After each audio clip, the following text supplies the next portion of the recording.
14 जुलाई चंद्रयान 3 की शुरुआत हुई। कुछ ही दिन बाद यानी 10 अगस्त को रूस ने भी अपना चंद्रयान यानी लूना 25 लॉन्च कर दिया। अब जैसे बोर्ड के नतीजों के वक्त सभी पड़ोसी, रिश्तेदार, घरवाली ये जानने के लिए उत्सुक रहते हैं कि किसके ज़्यादा अंक आएंगे, वैसा ही कुछ हमारे देश में भी हो रहा है। जब से पता चला है कि लूना भी इस रेस का हिस्सा है तो बात अब अपनी इज्जत पर आ गई है। लेकिन साइंस के आगे हमारा ईगो बहुत छोटा है।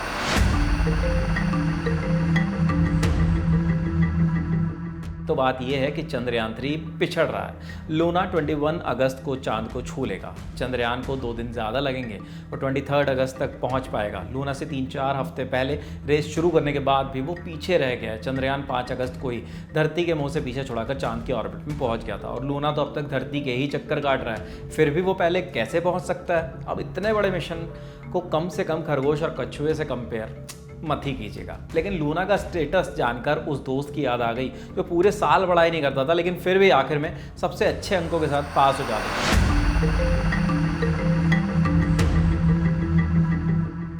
ये तो हो गई वो बातें जो हम और आप आसानी से समझ सकते हैं। अब कारण भी जान लेते हैं। पहला रीजन, दोनों का lift of mass. Lift of mass यानी लॉन्च होते वक्त यान का वजन। चंद्रयान का लिफ्ट ऑफ मास है 3900 किलोग्राम, लूना का है 1750 किलोग्राम। लूना का हल्का वजन उसकी तेज उड़ान में मदद कर रहा है। दूसरा कारण है तेल यानी फ्यूल। चंद्रयान में फ्यूल लिमिटेड है, इसलिए धरती और चांद की ग्रेविटी का इस्तेमाल किया जा रहा है। वेलोसिटी यानी गति प्राप्त करने के लिए चंद्रयान धरती के ऑर्बिट में ज़्यादा वक्त तक घूमता रहा। एक पत्थर को धागे से बांधकर दूर तक फेंकने के लिए ज़्यादा देर तक घुमाना पड़ता है, या फिर जैसे लगान में गोली गेंद फेंकने से पहले कई बार हाथ को जोर से घुमाता है तो गेंद तेजी से बल्लेबाज की ओर जाती है। लगभग वैसे ही कुछ सीन चंद्रयान का है। यही कारण है कि चंद्रयान देर तक धरती के चक्कर लगाता रहा। वहीं लूना के पास तेल की कोई दिक्कत ही नहीं है। गति के लिए लूना चंद्रयान की तुलना में धरती और चांद की ग्रेविटी पर कम निर्भर है। लूना की अपनी गति उसे ज़्यादा तेजी से चांद के नज़दीक पहुंचा देगी।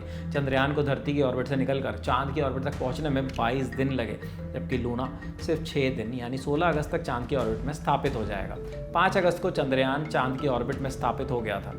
चंद्रयान से ली गई चांद की पहली तस्वीरें भी आ चुकी हैं। अब धीरे धीरे चांद की ग्रेविटी का इस्तेमाल करते हुए, चांद के चक्कर लगाते हुए चांद की सतह की ओर बढ़ रहा है। वक्त तो लगेगा लेकिन इससे सॉफ्ट लैंडिंग में मदद मिलेगी। पिछले अनुभव को देखते हुए हर कदम फूंक फूंक कर रखना जरूरी है। अब बताते हैं तीसरी वजह। लूना 25 और चंद्रयान चांद पर लगभग अलग अलग जगह पर लैंड करेंगे। जिस जगह पर लूना लैंड होगा वहाँ दिन जल्दी शुरू होगा। चांद का एक दिन धरती के 14 दिन के बराबर है। यह भी कारण हो सकता है कि लूना चंद्रयान से 2 दिन पहले पहुँच जाएगा। दोनों मिशन में फ़र्क ये भी है, लूना 25 1 साल तक चांद पर रहेगा और चंद्रयान 3 चांद के 1 दिन यानी धरती के 14 दिन तक चांद की सतह पर रहेगा। इसका कारण यह है कि चांद रात को बहुत ज़्यादा ठंडा हो जाता है और चंद्रयान को गर्म रखने के लिए कोई सुविधा फिलहाल उपलब्ध नहीं है, जबकि लूना के पास यह सुविधा मौजूद है। वो खुद को चांद की जमा देने वाली ठंड में गर्म रख सकता है।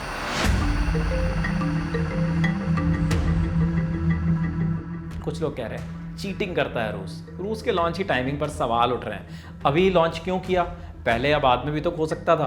अब हर चीज़ में साजिश हो ऐसा ज़रूरी नहीं होता, लेकिन ये वाला एंगल इंटरेस्टिंग तो है।